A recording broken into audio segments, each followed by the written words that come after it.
testimony, the memoirs of Dmitry Shostakovich, and my own book that is entitled Shostakovich and Stalin are very different in its approach to the material, because when I was writing down what Shostakovich told me, I did it without any questioning of his motives, of his intentions. I was just there, a young reporter, writing down what the great composer had to say to me. And I did it as well as I could. And to this day, I consider it, my duty, so to speak, to bring to the world the last thoughts of ailing Shostakovich. But later, in the United States, when the archives of the former Soviet Union were opened, the secret archives, a lot of hidden documents came to light, which helped me to understand better, much better, the situation in which Shostakovich lived. And especially it regards his difficult relationship with Stalin. Of course, Stalin was a bloody tyrant. Everybody knows that, and everybody, in his right mind would agree with that statement. Shostakovich quite rightfully hated the dictator, but in one question, in one issue, he was, I believe, not quite correct. He thought that Stalin was an ignorant person. That's not true. Stalin was an autodidact. He educated himself. He read a lot, and he was, and if you could call him that, he was an effective manager of his cultural policy. He knew what he wanted out of his cultural policy, and he tried to achieve his political goals, as every politician wants.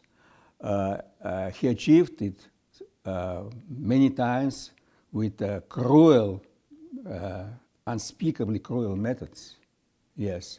But that was his political goal, and he did it as professionally, so to speak, in his own profession, as he could.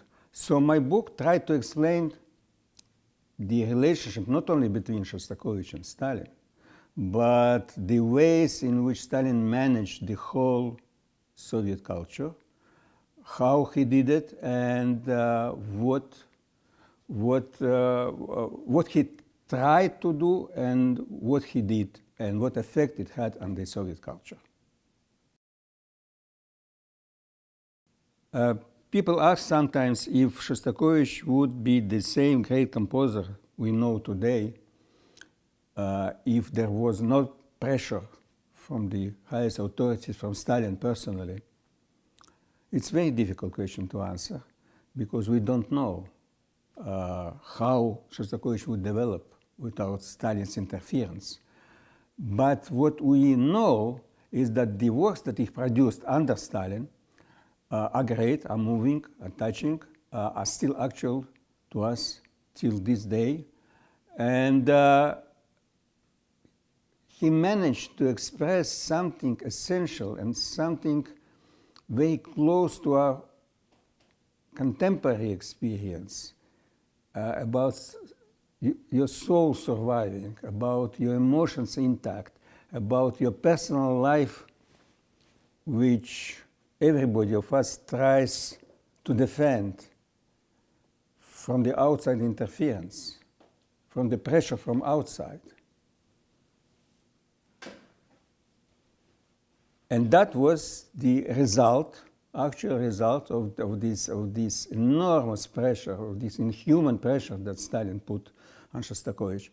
So these circumstances produced the greatest body of work. And now we could absorb this body of work without knowing all the circumstances, even without knowing.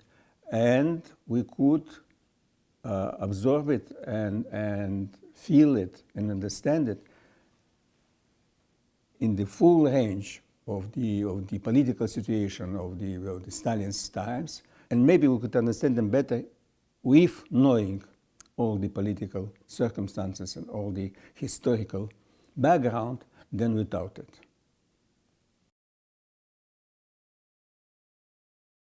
The great Soviet Armenian composer Khachaturian told me once a very interesting thing. They were friends, Khachaturian and Shostakovich. And in the 1948, they were all denounced by Stalin as anti-people, informalist composers, and they suffered greatly.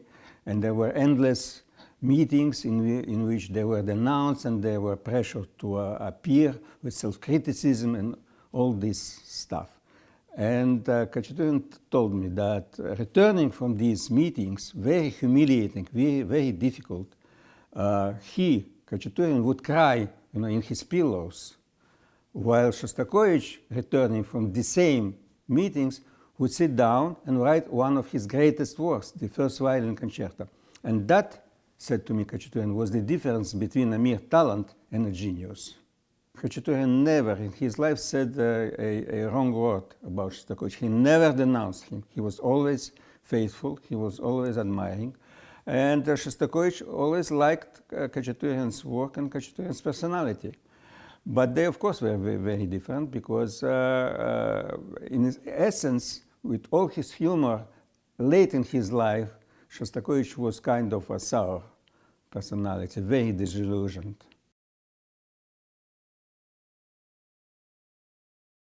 I knew Khachaturian quite well, and I still have some of what he told me. It's still in my papers. Maybe one day I will publish it. He was very interesting, very complicated personality. He was extremely talented composer of great joy, he was a great master of orchestral writing. His tunes are very memorable, and he is still widely performed and admired. Until last days of his life, was very joyous person who loved every bit of life, of pleasures of life. He loved to eat, loved to drink, loved women, everything. And it feels in his music. There's these feelings of joy that brings the music of Khachaturian alive.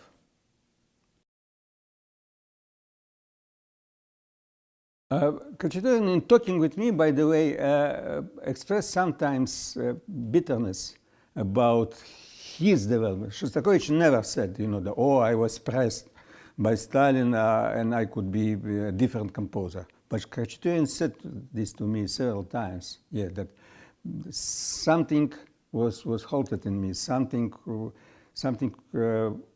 ended before it started. And I became maybe more afraid to write what I wanted. I was not feeling as free as before these denunciations of 1948, because before that, Khachaturian was everybody, favored. Everybody loved his music. But I think that, say, Ballet Spartacus, which was created after Stalin, is as great a work of Khachaturian as any of his. So it's very difficult to say. Maybe, composers in some sense are like the poets.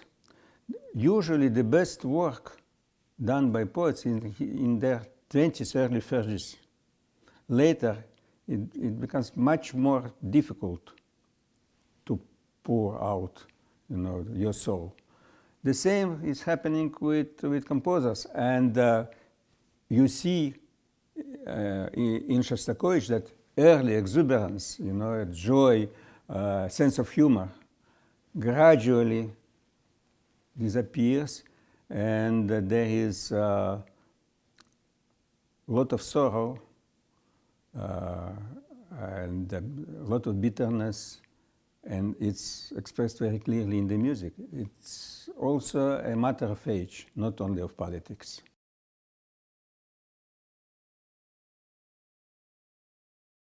Khachaturian always thought of himself as Armenian impressionist, a kind of, mix of Debussy and Ravel, more Ravel than Debussy, maybe, and with a bit of Defaria in there, something like that, maybe a little bit of Villa-Lobos. So the combination of these four composers presents to you a Khachaturian who, by the way, was very, it's interesting and it's also a consequence of Stalin's cultural policy as it regarded the national republics.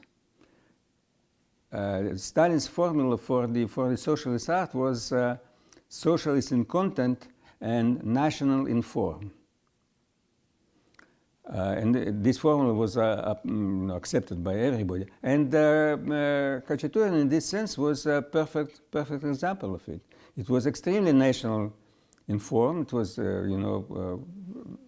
very Armenian, and at the same time, it didn't contradict the basic tenets of the ideology of the time. It was joyous, it was danceable, it was a positive things, but it was a result of outlook of real Khachaturian.